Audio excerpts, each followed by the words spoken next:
আসসালামু আলাইকুম দর্শক শ্রোতা, ভালো আছেন? আমি মাসুদ মির্জা আপনাদের মাঝে উপস্থিত আছি। আজকে কিছু বিষয়ে কথা বলবো। আমি কালকে একটা গ্রামে ঢুকছিলাম, হয়তো আমাদের কালিয়াকৈর থানা অথবা পাশের থানার আশেপাশে। মানে কিছু লোক আমাকে অভিযোগ করলো যে ভাই, আমাদের গ্রামে কিছু লোক এসে এনআইডি কার্ডের ফটোকপি এবং বিকাশ নাম্বার নিয়ে গেছে। তখন আমি বললাম যে আপনারা কেন দিলেন? তারা বলল যে আমাদের জন্য অনেক কিছু করবে তারা। দর্শক শ্রোতা, ভোটটা হচ্ছে আপনার ব্যক্তিগত একটা সম্পদ বা ব্যক্তিগত একটা সম্পদ না। সেক্ষেত্রে আপনার মনে যারে ভালো লাগবে তাকেই ভোট দিয়েন, কিন্তু 17 বছর ভোট দিতে আপনারা পারেন নাই, সেক্ষেত্রে আপনারা কেন্দ্রে যেয়ে ভোট দিবেন, কিন্তু কারো কাছে টাকায় বিক্রি হয়ে ভোটটা দিয়েন না।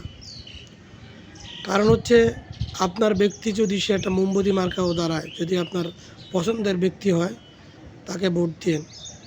কিন্তু পছন্দের ব্যক্তি যদি না হয়, তাহলে আপনার যে প্রতীক আছে, যে প্রতীক যে আপনার পছন্দ যদি থাকে তাকে দিন। বাংলাদেশের স্বাধীনতার পর থেকে কার কতটুকু অবদান, কোন দলের কতটুকু অবদান, সেই বিবেচনা করে বর্তমানে আপনারা ভোট কেন্দ্রে যাবেন। এবং যদি মনে করেন যে আপনার একটা কলা গাছ আপনার পছন্দ, তাকেই ভোট দিবেন, কিন্তু আপনার ভোটটা নষ্ট করেন না। এমন জায়গায় ভোটটা দিবেন যে ভোটটা দিলে আপনি 5 বছর শান্তিতে থাকতে পারবেন।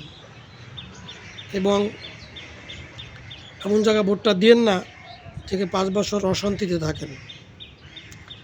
আরেকটা কথা বলি, কারো বিকাশ নাম্বার, কারো এনআইডি কার্ড যদি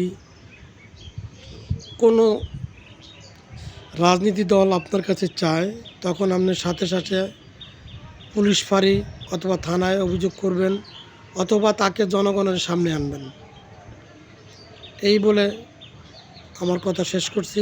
আসসালামু আলাইকুম। ভালো থাকবেন, ভালো রাখবেন, দেশকে ভালোবাসবেন। ধন্যবাদ। আসসালামু আলাইকুম।